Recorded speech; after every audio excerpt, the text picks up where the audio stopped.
इनका नाम अशोक था, लेकिन इन्होंने जीवन ऐसा जिया कि सभी को शोकग्रस्त करके चले गए।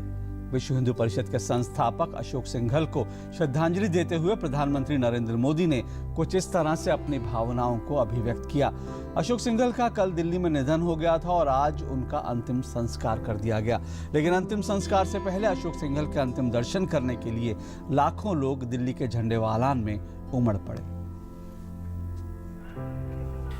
80 और 90 के दशक में राम जन्मभूमि आंदोलन में अग्रणी भूमिका निभाने वाले विश्व हिंदू परिषद के संरक्षक अशोक सिंघल बुधवार को पंचतत्व में विलीन हो गए।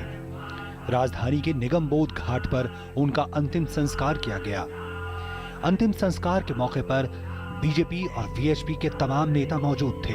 उनके शव को एक यात्रा के तौर पर निगमबोध घाट लाया गया। इससे पहले सिंघल के पार्थिव शरीर को दिल्ली के झंडेवालान में आरएसएस कार्यालय में अंतिम दर्शनों के लिए रखा गया। प्रधानमंत्री नरेंद्र मोदी ने केशव कुंज जाकर सिंघल को अंतिम श्रद्धांजलि दी। पीएम ने वहां रखी शोक पुस्तिका में लिखा, इनका नाम अशोक था, लेकिन इन्होंने जीवन ऐसा जिया कि सभी को शोकग्रस्त करके चले गए। जीवन का प्रत्येक क्षण जनसेवा में लगा दिया। ये एक अदम्य साधना है। वो राष्ट्र के श्रेष्ठ साधक थे।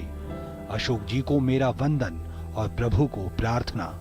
पीएम मोदी के अलावा केंद्रीय गृह मंत्री राजनाथ सिंह, वित्त मंत्री अरुण जेटली, विदेश मंत्री सुषमा स्वराज, रक्षा मंत्री मनोहर पर्रिकर, सूचना प्रसारण राज्य मंत्री राज्यवर्धन राठौड़, बीजेपी अध्यक्ष अमित शाह समेत कई दिग्गज बीजेपी नेताओं और पदाधिकारियों ने सिंघल को श्रद्धा सुमन अर्पित किए। सबने अपने अपने तरीके से सिंघल को याद किया। मंगलवार को गुड़गांव के एक निजी अस्पताल में अशोक सिंघल ने आखिरी सांस ली थी। 89 साल के सिंघल को सांस संबंधी दिक्कतों और अन्य परेशानियों के बाद पिछले शनिवार को अस्पताल में भर्ती करवाया गया था।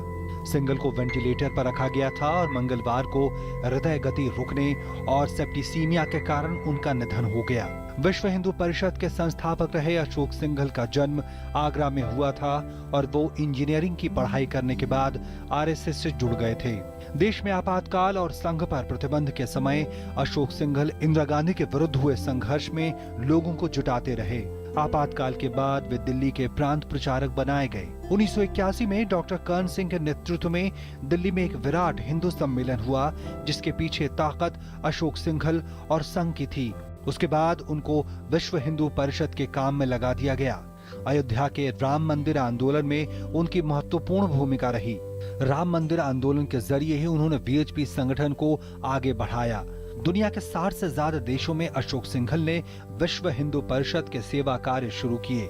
दुनिया भर में समर्थक बनाकर और शाखाएं लगाकर इसे अंतर्राष्ट्रीय पटल पर लाने की कोशिश की। For more videos, subscribe, follow and like.